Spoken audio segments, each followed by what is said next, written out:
Right, I've measured it and I'm not going to take any more off. It's still above minimum diameter. That's come up pretty good. I just buzzed it over with this piece of rag. This piece of rag, a strip of cotton rag, and it's got Brasso soaked into it and dried out basically. And by wrapping it around and giving it a session with that just quickly, it buffs it up. Absolutely feels beautiful. So I have done some of these already, but I might just go back and recheck them. And that's that. And I was just checking with this piece of bar, which is pretty straight. This isn't very easy because the engine's on its side. It's actually very difficult.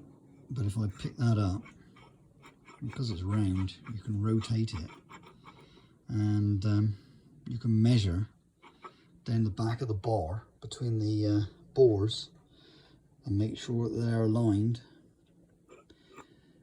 and that looks pretty good. And I can pull it around up to the top and around here and down there. They're all pretty good because these end caps,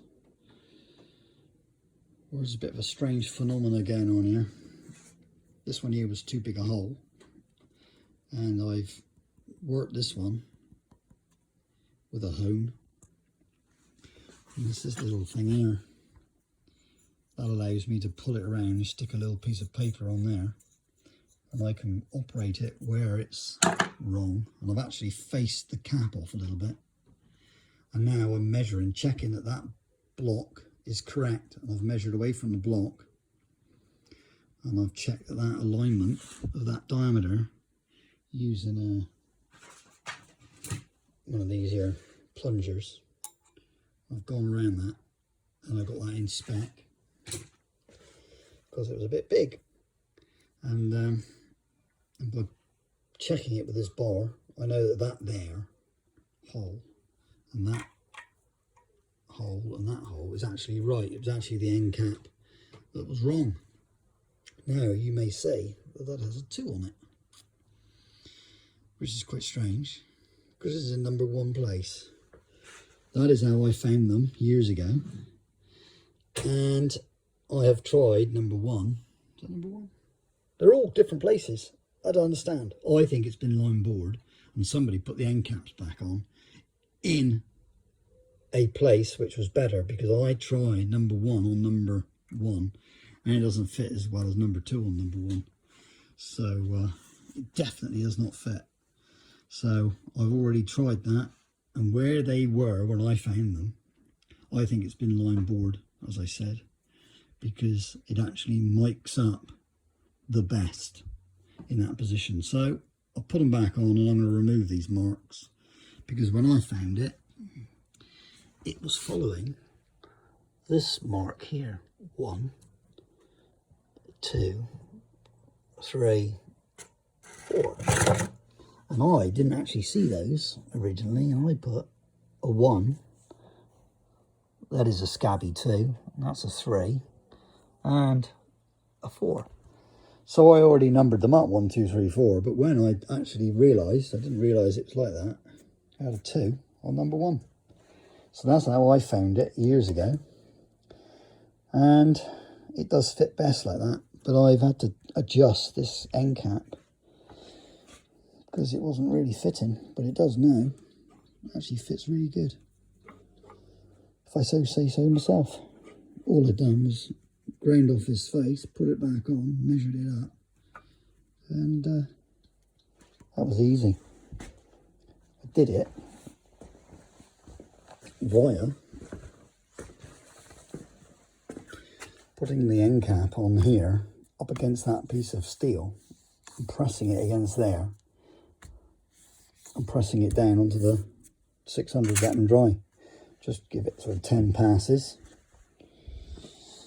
10, 20 pushes, bring it back, put it back on, and then measure it until it was just slightly small, and then using this, it took a long time, I slowly honed it back out to size and measured it, Oh, that took me forever. I measured it using this, and I've gone round, and it's pretty darn good. It's within, I don't know, I've got it written down somewhere. I don't think I'm more than about 1 or 2 tenths out of round. So I reckon that's damn good. Better than it was. It was miles off. Right. What I was saying about earlier, this bar, if I hold this bar up, well, it's a bit of an eyeball test, but if I get it square in there and hold that tight, I can measure at the back of there with a 1.5, and it's not going in. And I can do the same thing up there. If you rock it a little bit and keep it tensioned there, does not go in, does not go in, does not go in. And I can do that up there and down the bottom.